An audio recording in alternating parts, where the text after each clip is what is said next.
All right, here is the gut zoomer. This is the most meaty, in-depth test that we run. It is digging into the everything about the gut, every bacteria, not every bacteria, but a crazy long list of bacteria. I'll scroll you through the report. But this is a really in-depth stool test that tells us everything we need to know about what's going on in your gut.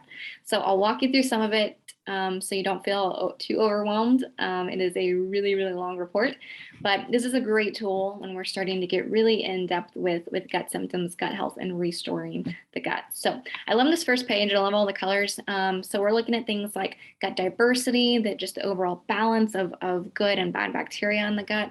We're looking at different species in the gut and what balance they should be in.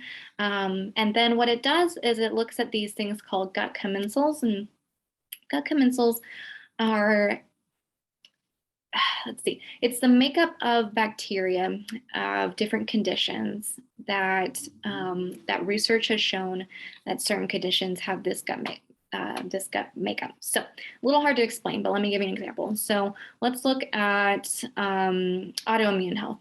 So if you were to be really high on this marker for auto, or this autoimmune bar right here, that would say that your gut looks like what research has shown patients with autoimmune diseases gut looks like. So it's not diagnosing you with an autoimmune disease or a um, neurological disease or IBS or IBD and all these things. It's just saying that the pattern in your gut, the makeup of your gut, looks like the makeup of the gut of someone with autoimmune disease if you are ranking high on that. So a little tricky to explain, but it's just showing us kind of where you might be leaning to with your current gut balance. And so it could explain some symptoms as well. Again, if we're high in the SIBO category, small intestinal bacterial overgrowth, we're high in the IBD or IBS, or again, it could give us some clues as to what's going on and kind of show us what we might be um, predisposed to with our current gut diversity. So nothing to be afraid of. I know it can get a little overwhelming and a little scary, but I just want to preface and say it's just showing us trends.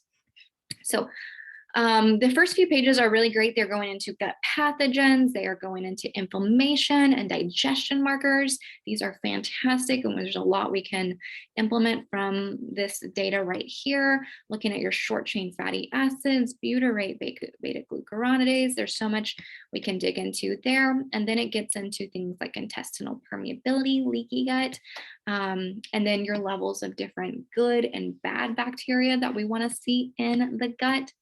And it also gives us recommendations for which specific strains, like of probiotics, that you should be taking. And then it gets into those trends, those commensals for different diseases. So this is really up and coming research. The fact that we can say that your gut looks like the gut of a stroke patient, really, really cool.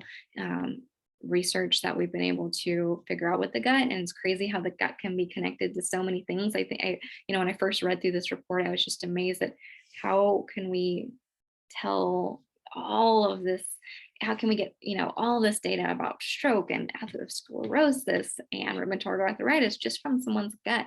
It's just wild. So really, really long report, so I'm not going to go through all of it, but this is just giving you an overview of all of the data we can glean, pull from this report, and start implementing corrective action to help restore the gut.